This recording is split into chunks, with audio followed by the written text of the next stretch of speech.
1. Buatlah rekaman video wawancara dengan kepala sekolah di SMA sederajat terkait bagaimana penerapan manajemen sekolah di sekolah dalam hal perencanaan sekolah, pengorganisasian atau penjadwalan sekolah, pengarahan dan pelaksanaan program sekolah, serta kontrol dan evaluasi program sekolah. 2. Berikan contoh rencana dan program pengembangan sekolah atau RPPS yang ada di SMA atau sederajat. Contoh RPPS lihat link berikut. 3. Berikan penjelasan bagaimana subtopik bagian yang dipresentasikan masing-masing mahasiswa yang sebenarnya diterapkan oleh kepala sekolah di sekolah yang dipimpinnya.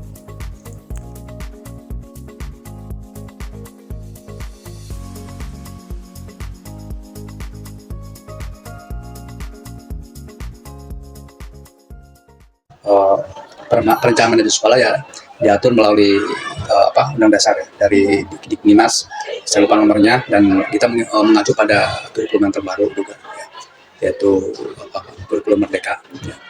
Di semua kegiatan KBM yang ada di sekolah ini harus disesuaikan dengan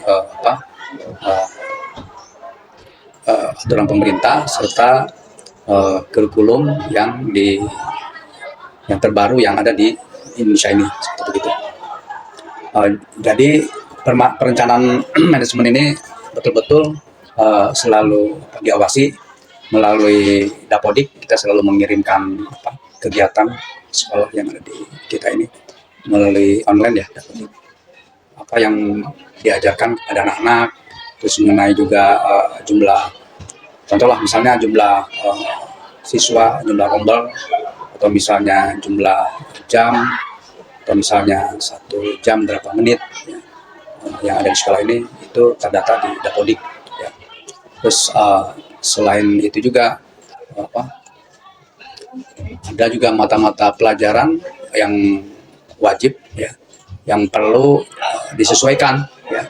Nah, ini juga mengenai kurikulum Merdeka ini, seperti misalnya dulu kan ada IPA IPS, sekarang tidak ada ya. Tapi di situ ada mata pelajaran pilihan.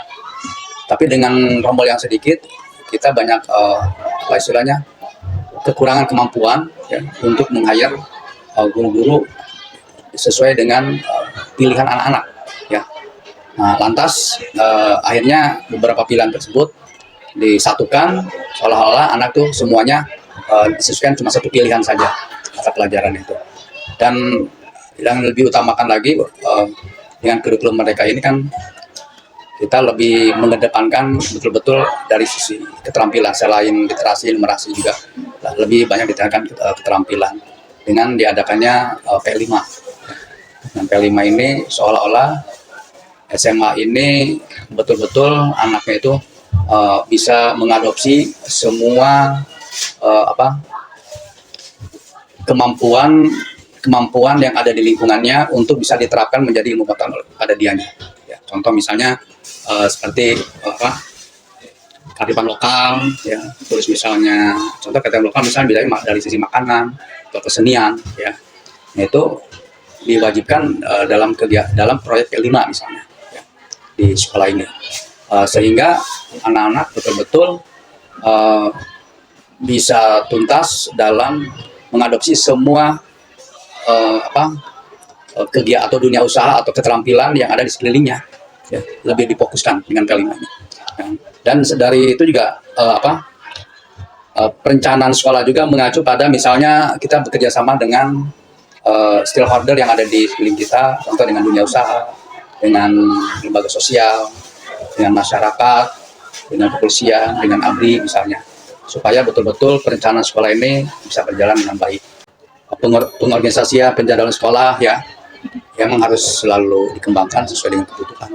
Itu kalau menurut saya secara personal ya memang harus dikembangkan, tapi kalau kami ini terbentur dengan dana ya, karena siswa yang tidak banyak menengah ke bawah, kita juga mengambil ambil iuran dari anak-anak yang persentase pemasukannya juga cuma 40-45% yang masuk ya. Sehingga juga untuk pengorganisasian dan penjadwalan sekolah ini perlu pengembangan ya, perlu dana yang besar ya. Nah, sekarang dengan adanya BOS pun kalau kita siswanya sedikit mungkin nominalnya sedikit, sehingga sehingga untuk beli sesuatu pun untuk perlengkapan sekolah ada kesulitan, ya. Ya, apalagi misalnya harga-harga semakin mahal misalnya, ya. Jadi ditambah lagi juga dengan misalnya dengan dengan pekerja serta pegawai yang sangat terbatas, ya, sehingga kita banyak mendapatkan kesulitan, ya. Terus juga pengarahan dan pelaksanaan program sekolah, ya, maksudnya selalu dikembangkan, ya, dengan melakukan misalnya IHT guru, dengan mengambil narasumber segala macam, ya. Terus juga kita selalu mengikuti undangan dari dinas, misalnya untuk mata pelajaran tertentu kita melakukan MGMP segala macam, ya, untuk pengembangan sekolah, gitu kan, penjadwalan sekolah, ya. Sebenarnya kalau kita ingin maju, perlu dukungan dari semua stakeholder yang ada di sekeliling kita, baik pemerintah daerah, ya, pemerintah, ya. Nah, terutama juga terutama sekali dukungan dari keluarga. Ini kendala-kendalanya juga. Nah, ini kontrol dan evaluasi program sekolah juga, ya. Sekarang kita melakukan evaluasi tadi, ya, supervisi pada guru, juga kontrol pada siswa. Kontrol pada siswa absensi secara absen, yaitu selalu, ya. Terus juga dengan melakukan pembinaan yang lebih intensif dengan visi dan misi supaya anak-anak sekolah kita ini menjadi anak-anak yang melangkah kalimah, ya. Berikut ini adalah RPPS SMA Bina Sejahtera Kota Bogor yang didahului oleh bab 1 pendahuluan, yang dimana pada bab ini berisi latar belakang, landasan hukum, serta tujuan. Dan pada bab kedua berisi visi, misi, dan tujuan dari SMA Bina Sejahtera Kota Bogor.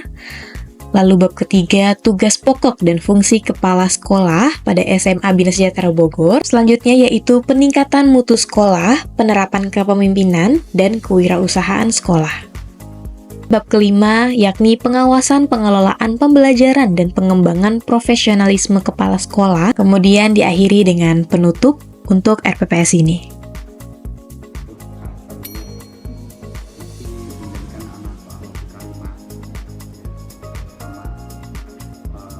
Mungkin visinya untuk menciptakan anak yang punya jiwa entrepreneurship, ya, kewirausahaan, biasa begitu kan. Nah, itu mungkin misinya yaitu untuk misinya untuk menggali visi tersebut, karena kegiatan-kegiatan kita untuk menunjang visi tersebut, kan.